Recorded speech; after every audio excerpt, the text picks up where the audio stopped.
चलिए भारतीय संविधान की क्लास में हम नेक्स्ट वीडियो पे आते हैं और हमारा जो आज जो पढ़ेंगे भारत शासन अधिनियम 1958 से स्टार्ट करेंगे। इसमें है कि सन 1858 के पश्चात यानी 1857 के क्रांति के बाद जब जो अधिनियम लाया गया था भारत शासन अधिनियम 1858 सन 1858 के पश्चात ब्रिटिश शासन के अंतर्गत भारत में किए गए सुधारों का मुख्य उद्देश्य 1857 के विद्रोह जैसी घटना के पुनरावृत्ति को रोकना। जो 1857 में जो विद्रोह हुआ था, इस घटना को फिर से न हो भविष्य में, इसको रोकने के लिए भारत शासन अधिनियम लाया गया। साथ ही एक प्रशासनिक व्यवस्था को स्थापित करके भारत का उपयोग ब्रिटिश औपनिवेशिक हित में करता था।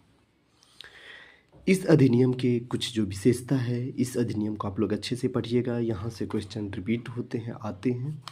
इस अधिनियम की विशेषता में इसके तहत भारत का शासन, अब इसके तहत जो भारत का शासन पहले ब्रिटिश ईस्ट इंडिया कंपनी चलाती थी, अब महारानी विक्टोरिया के अधीन चला गया। गवर्नर जनरल का पदनाम बदलकर भारत का वायसराय कर दिया गया और भारत का जो पहला वायसराय था लॉर्ड कैनिंग बना था और वायसराय भारत में ब्रिटिश ताज का प्रत्यक्ष प्रतिनिधि बन गया। यानी जो ब्रिटिश जो क्राउन थे उसका जो डायरेक्ट रिप्रेजेंटेटिव कौन बन गया, तो वायसराय बन गया। लॉर्ड कैनिंग भारत का प्रथम वायसराय बना। आप लोग इसको ध्यान में रखिएगा। आप अगर ये एग्ज़ाम में रिपीटेड होता है ये क्वेश्चंस, अगर देखा जाए तो भारत शासन अधिनियम 1858 और जो महत्वपूर्ण हर एक एग्ज़ाम के लिए जो भी एग्ज़ाम आप दे रहे हैं उसमें यहाँ से आना ही आना है, एक दो क्वेश्चंस आना ही आना है।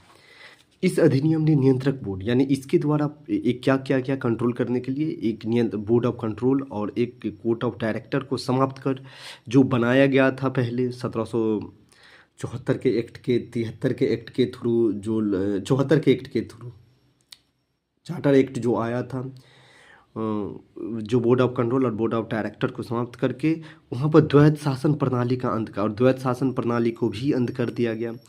एक नए भारत के राज सचिव जो सेक्रेटरी ऑफ स्टेट इंडिया, यहीं पे इस पोस्ट का सृजन किया गया, जिसमें भारतीय प्रशासन पर संपूर्ण नियंत्रण की शक्ति निहित थी। यह सचिव ब्रिटिश कैबिनेट का सदस्य था जो ब्रिटिश संसद के प्रति उत्तरदायी था।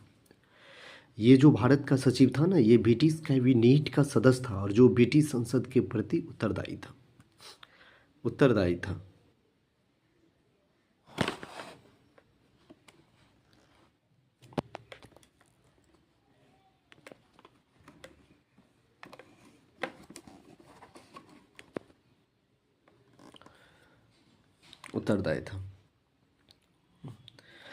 ये भारतीय सचिव की सहायता के लिए 15 सदस्य की एक भारतीय परिषद की स्थापना की गई। इस परिषद का मुख्य कार्य भारत सचिव को भारत के शासन के कार्य में परामर्श और सहायता देना था। हालांकि अर्थव्यवस्था और अखिल भारतीय सेवा के विषय में भारतीय सचिव भारत परिषद की राय को मानने के लिए बाध्य था।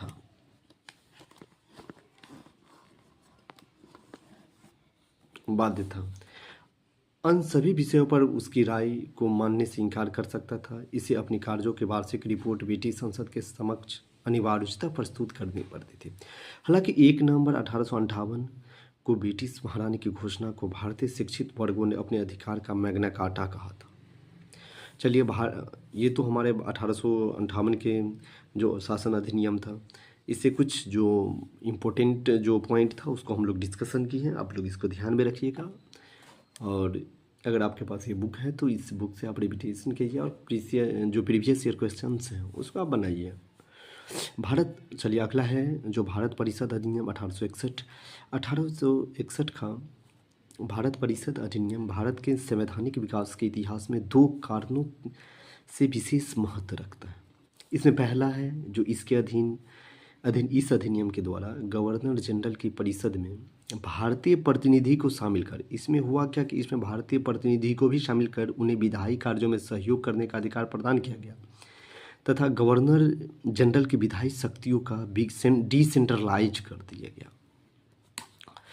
प्रांतीय विधान, फिर अगला है प्रांतीय विधान परिषद। अगला है आपका प्रांतीय विधान परिषद को विधि निर्माण का अधिकार प्रदान किया गया, जिससे प्रांतीय स्वतंत्रता का प्रारंभ हुआ। गवर्नर जनरल के कार्यपालिका परिषद का विस्तार करते हुए इसमें विशेष विधि विशेषज्ञ के रूप में एक 5 सदस्य शामिल किया गया। गवर्नर जनरल के परिषद को विधि निर्माण की शक्ति प्राप्त थी। इस उद्देश्य के लिए केंद्रीय विधानमंडल में न्यूनतम 6 सदस्य तथा अधिकतम 12 सदस्य नामांकित किए जा सकते थे। इन नामांकित सदस्यों में से आधे सदस्य गैर सरकारी होते थे। तत्कालीन वायसराय लॉर्ड कैनिंग ने 1862 में जो नवगठित केंद्रीय विधान परिषद में निम्नलिखित 3 भारतीयों को नियुक्त किया। उस टाइम जो गठन जो किया गया ये तो ब्रिटिश द्वारा जो भारतीय सदस्य को विधान परिषद में जो गठन किया गया था वो जैसे पटियाला के महाराजा नरेंद्र सिंह को, बनारस के राजा देवनारायण सिंह को और सर दिनकर राव को किया गया था। ये 3 नाम है। उसके बाद लॉर्ड कैनिंग ने जो पोर्टफोलियो सिस्टम की शुरुआत, ये रिपीट बहुत बार हुआ है क्वेश्चन, इसको ध्यान रखिएगा कि जो विभागीय प्रणाली अभी भी हमारा चलता है कि इसको ये मंत्रालय उसको वो मंत्रालय, तो ये विभागीय प्रणाली कब शुरू हुआ था? लॉर्ड कैनिंग के टाइम में ही शुरू हुआ था, स्टार्टिंग हुआ था। उसके बाद इस अधिनियम के अनुसार बम्बई और मद्रास की विधान परिषदों को कानून बनाने तथा उसमें संशोधन करने की शक्ति भी दिया। यानी मुंबई और जो बम्बई था, मद्रास अभी के मुंबई, जो बम्बई और मद्रास की विधान परिषदों को कानून बनाना है उसमें संशोधन करने की शक्ति प्रदान की गई। इस अधिनियम द्वारा उत्तर पश्चिमी सीमा क्षेत्र जैसे पंजाब, बंगाल में नई विधान परिषद की स्थापना की गई। गवर्नर जनरल को अध्यादेश जारी, हाँ देखिए, अध्यादेश जारी करने का ये भी बहुत बार पूछा हुआ है, रिपीट किया हुआ है क्वेश्चन, जो किस अधिनियम द्वारा अध्यादेश जारी करने का शक्ति प्रदान की गई गवर्नर जनरल को, जो आपातकाल में 6 माह तक प्रभावी रह सकता था। उपयुक्त विशेषताओं के होते हुए भी इस अधिनियम में निम्नलिखित कमियां भी थी। अब इसमें इस अधिनियम में कमी क्या थी? ये तो विशेषता हम लोग ऊपर पढ़ ली, अब इसमें कमी के बारे में हम लोग पढ़ेंगे। इस अधिनियम में जो कमी था, इसमें कमी क्या था? विधान परिषद में गैर सरकारी सदस्यों की कोई प्रभावी भूमिका, जो भारतीय सदस्य शामिल किए गए थे विधान परिषद में वो गैर सरकारी था, और उस परिषद में जो गैर सरकारी सदस्य की कोई प्रभावी भूमिका नहीं थी। वे न तो कोई प्रश्न पूछ सकते थे, न ही बजट पर चर्चा कर सकते थे, बस कठपुतली की तरह देख सकते थे कि क्या कर रहा है, न उस पर बोल सकते हैं न पूछ सकते हैं। तो इससे बढ़िया है कि आप सदस्य नहीं रखें। गवर्नर जनरल के केंद्रीय तथा प्रांतीय विधान परिषद द्वारा पारित किसी विधेयक पर विशेष निषेधाधिकार अर्थात वीटो का उपयोग कर सकता था। साथ ही ब्रिटिश संसद किसी भी विधि को अस्वीकार कर सकते हैं। अब जो यहाँ कानून बनेगा उसको ब्रिटिश जो संसद है उसको रिजेक्ट भी कर सकता है।